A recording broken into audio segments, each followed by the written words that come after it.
Hello and welcome back students. तो आज हम बात करेंगे मेथड्स ऑफ कम्युनिकेशन के बारे में, जो कि हैं verbal, non verbal and visual. Okay, तो कम्युनिकेशन के बारे में तो हम बात कर चुके हैं पहली क्लासेस में कि कम्युनिकेशन क्या होता है। अपनी फीलिंग्स को या अपनी थॉट्स को आप एक जगह से दूसरी जगह पहुंचाते हैं या एक आदमी से दूसरे आदमी तक पहुंचाते हैं, उसी को हम कम्युनिकेशन कहते हैं। तो नेक्स्ट आज हम बात करते हैं वो कम्युनिकेशन किन किन टाइप्स का हो सकता है, किन किन प्रकार का हो सकता है, कैसे हम अलग अलग तरह से कम्युनिकेशन कर सकते हैं। तो बात करते हैं सबसे पहले कि ये कितने टाइप्स के हो सकते हैं।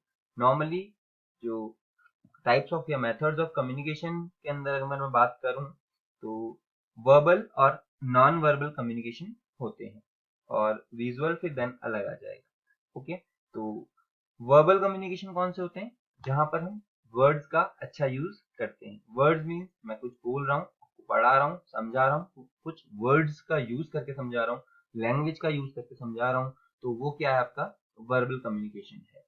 तो ये भी उसके बाद देन दो पार्ट्स में सेग्रीगेट हो सकते हैं। सेग्रीगेशन क्या क्या है? Oral communication and written communication.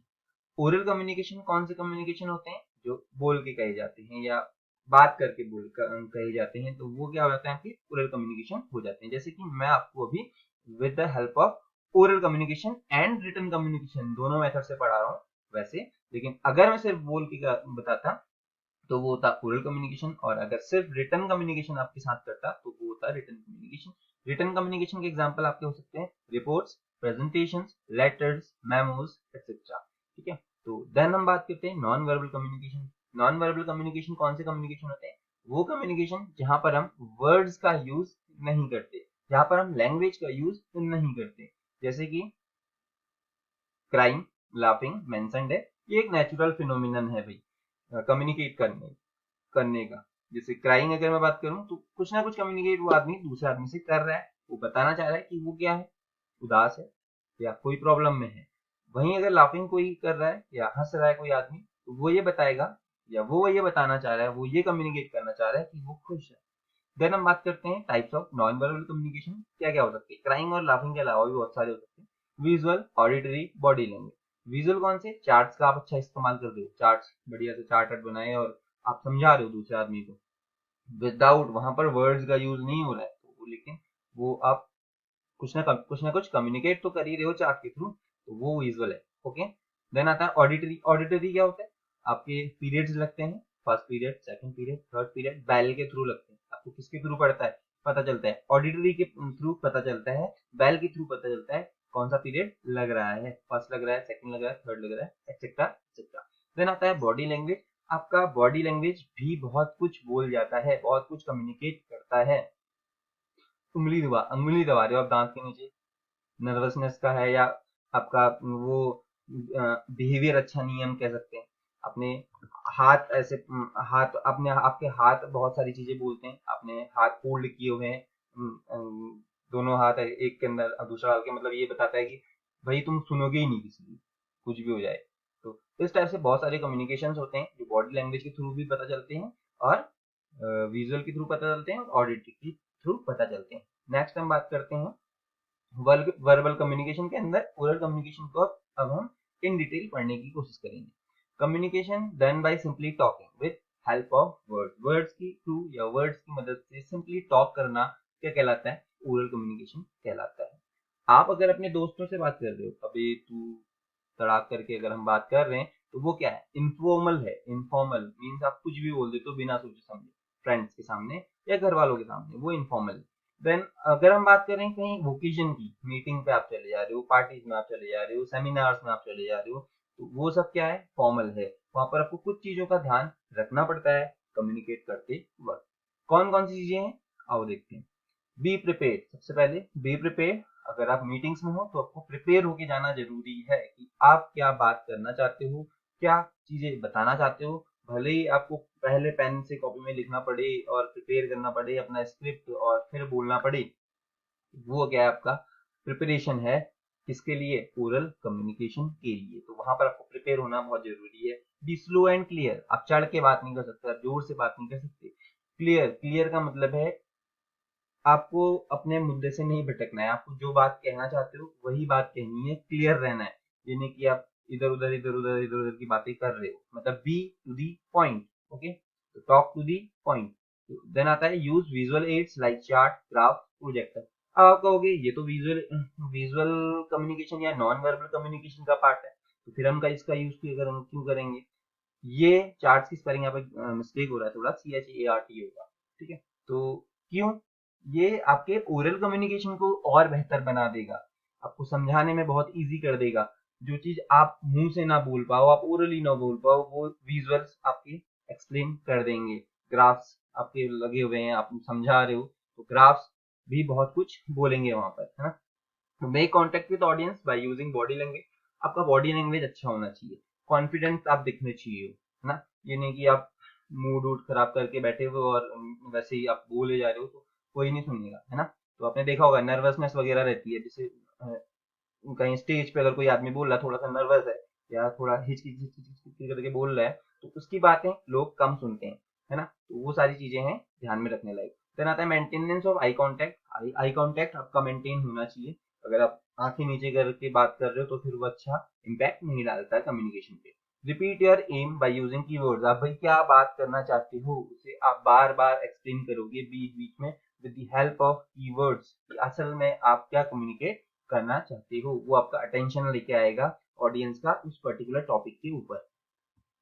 Then हम बात करते हैं, sorry, advantages of oral communication. Advantages of oral communication means communication के फायदे क्या क्या है, कौन से? ओरल कम्युनिकेशन के टाइम सेविंग है, क्वेरीज, क्वेश्चन, सारी चीजें आप एट द स्पॉट पूछ सकते हो।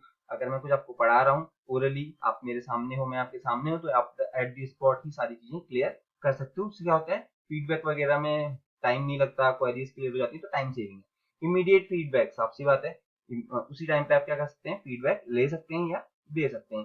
फीडबैक मीन आप उसके दो, अगर कोई आपने किसी ने कुछ बोला आपको, तो उसका आप क्या आंसर देते हैं ना, किसी क्वेश्चन का जो आंसर देना होता है उसको आप फीडबैक बोलते हैं। Easy methods of communication. Method of communication, ये सबसे इजी मेथड है कम्युनिकेशन का, है ना, क्योंकि आपको कुछ नहीं चाहिए, बस आपको एक लैंग्वेज पता होनी चाहिए और आप उससे आप क्या कर सकते हैं, दूसरे आदमी को एक्सप्लेन कर सकते हैं अपनी सारी चीजें।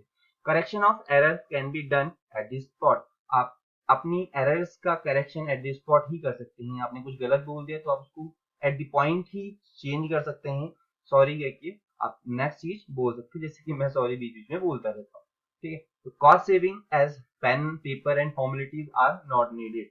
तो कॉस्ट सेविंग होती है, पेन पेपर और अदर फॉर्मेलिटीज की जरूरत यहाँ पर नहीं होती है। Effective communication as good use of pitch, tone and volume is done. क्योंकि आप अच्छी पिच का यूज कर सकते हैं, टोन का यूज कर सकते हैं, वॉल्यूम का यूज कर सकते हैं, जिससे अलग अलग चीजें पता चलती हैं। अगर आप लो पिच में बात कर रहे हो या थोड़ा डलनेस के साथ बात कर रहे हो, तो और आप वो लैक ऑफ कॉन्फिडेंस को शो करता है। वहीं अगर आप पिच अच्छी है, टोन अच्छा है, वॉल्यूम अच्छा है, तो वो आपको पता बताता है कि आप कॉन्फिडेंटली बात कर रहे हो। पिच, सॉरोनेस और हैप्पीनेस, तो ये सारी चीजों को एक्सप्लेन करने में हेल्प करता है। अगर आप उदास हो गए तो थोड़ा धीरे बोलोगे, पिच आपकी थोड़ी धीरे रहेगी। एक्साइटेड हो गए तो थोड़ा पिच आपका हाई रहेगा, है ना। तो वो सारी चीजें। डिसएडवांटेजेस क्या क्या हो सकते हैं ओरल कम्युनिकेशन के?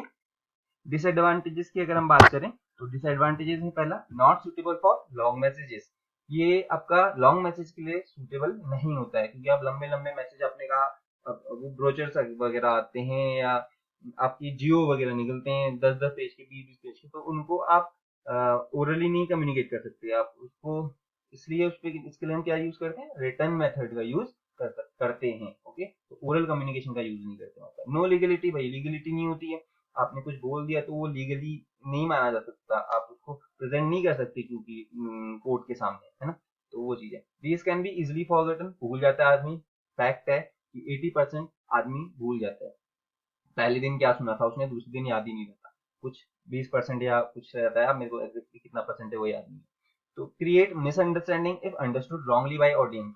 मिसअंडरस्टैंडिंग क्रिएट हो जाती है अगर ऑडियंस क्या समझ ले, उसको गलत समझ ले। Documentation can not be maintain, साफ सी बात है, हम बोल रहे हैं ओरली बोल रहे हैं तो डॉक्यूमेंट्स मेंटेन करने की तो बात ही नहीं आती। लैक ऑफ सीक्रेसी, सीक्रेसी की लैक होती है। क्यों? क्योंकि आप जिस आदमी को ट्रस्ट करके बता रहे हो सकता है वो आदमी दूसरे आदमी को आपकी वो सीक्रेट्स क्लियर कर दे, बता दे। क्यों? क्योंकि जरूरी नहीं है आप ही के साथ उसका अच्छा कांटेक्ट हो, उसका कांटेक्ट किसी और के साथ भी अच्छा हो सकता है, जिससे कि लैक ऑफ सीक्रेसी रिजल्ट करती है या आप सीक्रेसी वहां पर नहीं रहती है इंफॉर्मेशन में।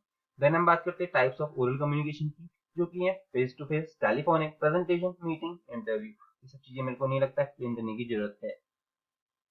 देन हम बात करते हैं रिटर्न कम्युनिकेशन की। रिटर्न कम्युनिकेशन मीन्स आप जब रिटर्न में आप सारी चीजें ले आते हो, मीन्स आप लेटर्स लिख रहे हो, मेमोज लिख रहे हो, रिपोर्ट्स लिख रहे हो, फॉर्म्स लिख रहे हो, अपने आइडिया और ओपिनियन को जब आप रिटर्न फॉर्म में एक्सप्लेन करते हो, तो वो क्या होता है? रिटर्न कम्युनिकेशन होता है। अब रिटर्न कम्युनिकेशन को भी लिखते वक्त या बताते वक्त या कम्युनिकेट करते वक्त आपको कुछ चीजों का ध्यान रखना पड़ता है, बातों का ध्यान रखना पड़ता है, जो कि ऐसे हैं। Information provided must be accurate. जो भी आप इन्फॉर्मेशन प्रोवाइड करा रहे हो लोगों को, वो एक्यूरेट होनी चाहिए, गलत नहीं होनी चाहिए। एक्यूरेट आप चीजें दोगे लोगों को। Don't write if you are upset. आप अपसेट हो आप मत लिखिए, क्योंकि वो आपकी लैंग्वेज पे भी इफेक्ट डालता है। आप गलत ही लिखोगे या आप उसी मूड का टाइप का लिखोगे, है ना? तो आपको अपसेट के टाइम पे या जब आप अपसेट हो तो उस टाइम पे आपको नहीं लिखना है। Clarity, clarity, purpose must be clear. क्या आप बताना चाहते हो, क्या कम्युनिकेट करना चाहते हो, वो क्लियर होना चाहिए। कुछ उल्टी सीधी चीजें नहीं लिखनी है। छोटा होना चाहिए, समराइज्ड फॉर्म में होना चाहिए। छोटा होगा तभी पढ़ेगा, क्योंकि बड़ी चीजें पढ़ना पसंद नहीं करते लोग, है ना? इतना टाइम नहीं है आज के टाइम पे, है ना, कि सबको बैठ के आपकी 10 पन्नों की कहानी पढ़े। शॉर्ट होना चाहिए, समराइज्ड होना चाहिए, क्लैरिटी होनी चाहिए। प्रूफ रीड, आपको दोबारा प्रूफ रीड करना है। अपना काम करने के बाद आप दोबारा उसको क्या करेंगे? रीड आउट करेंगे कि आपने सही लिखा है गलत लिखा। Right with good attitude, attitude आपका अच्छा होना चाहिए, अच्छे कॉन्फिडेंटली आपने लिखना है, कि वर्ड्स सारी चीजें बोलनी चाहिए और आपकी वर्ड्स में इतना कैपेबलनेस होनी चाहिए, इतने कैपेबल होने चाहिए वर्ड्स की, वो दूसरे को क्या कर पाए? इन्फ्लुएंस कर पाए आपके कम्युनिकेशन के थ्रू की तरफ। फिर हम बात करते हैं advantages of return communication. Permanent record, permanent record है भी साफ सी बात है कि वो परमानेंटली हम उसको रख सकते हैं, संभाल के रख सकते हैं। Can work as legal document, आप प्रेजेंट कर सकते हो कोर्ट के सामने कि ये चीजें हैं, ऐसा ऐसा है। देन आपका बात करते हैं एक्यूरेट, एक्यूरेट तो है ही, मैंने कहा कि एक्यूरेट रहना चाहिए मैसेज में, एक्यूरेट होना चाहिए। लेंथी मैसेजेस कन्वेड हो सकते हैं, 10 पन्नों का भी लिख लोगे तो आप कन्वे कर सकते हो, 5 पन्ने का भी लिख लोगे तो आप कन्वे कर सकते हैं। प्रोफेशनलिज्म होता है इसके अंदर, प्रोफेशनल माना जाता है, क्योंकि ऑफिस में और गवर्नमेंट ऑफिस में इसका ही यूज होता है, रिटन कम्युनिकेशन का ही यूज होता है, बोलने का नहीं होता है। इजी टू प्रिजर्व, प्रिजर्व में संभाल के रखने में इजी रहता है। डिसएडवांटेजेस ऑफ रिटर्न कम्युनिकेशन क्या क्या है? टाइम कंज्यूमिंग है, क्योंकि मैसेज को आप पहले सोच रहे हो, समझ रहे हो, मैसेज सोच रहे हो, फिर उसको राइट डाउन कर रहे हो पेपर में, फिर एक पन्ना पढ़ रहे हो, फिर फेंक रहे हो, फिर दोबारा लिख रहे हो, फिर फाड़ रहे हो, फिर फेंक रहे हो, तो लास्ट बहुत टाइम लगेगा आपको एंड मैसेज में पहुंचने तक। स्लो इनफ, इनफ होता है, स्लो होता है थोड़ा, क्योंकि फीडबैक अपने में आपको समय लग जाता है। आज में आपने आज लिखा, कल 2 दिन बाद आपको वापस उसका जवाब मिलेगा। एक्सपेंसिव होता है, क्योंकि पेन और पेपर और वगैरह वगैरह फॉर्मेलिटीज आपको इसके अंदर मेंटेन करके रखनी पड़ती है। डिलेड फीडबैक, फीडबैक आपका डिले होता है, ऑटोमेटिक सी बात है, 2 दिन बाद आएगा, 3 दिन बाद आएगा, फीडबैक जो रहेगा वो डिलेड रहेगा। It is of useless for illiterate person, illiterate person के लिए ये यूजलेस है, जो पढ़े लिखे नहीं है उनके लिए बेकार है, क्योंकि आपको उनको कुछ भी दे दो, कोई काला अक्षर भैंस बराबर वाली बात होगी, है ना? तो इलिटरेट पर्सन भी, जिनको पढ़ना लिखना नहीं आता, उनके लिए रिटर्न कम्युनिकेशन यूजलेस है। It do not provide flexibility, flexibility provide नहीं कराता है। क्यों नहीं कराता है? आप चेंजेस नहीं कर सकते, आपने लिख दिया आज और भेज दिया तो ऑटोमेटिक सी बात है, देन उसके बाद उसमें कोई चेंजेस आप नहीं कर सकते, है ना?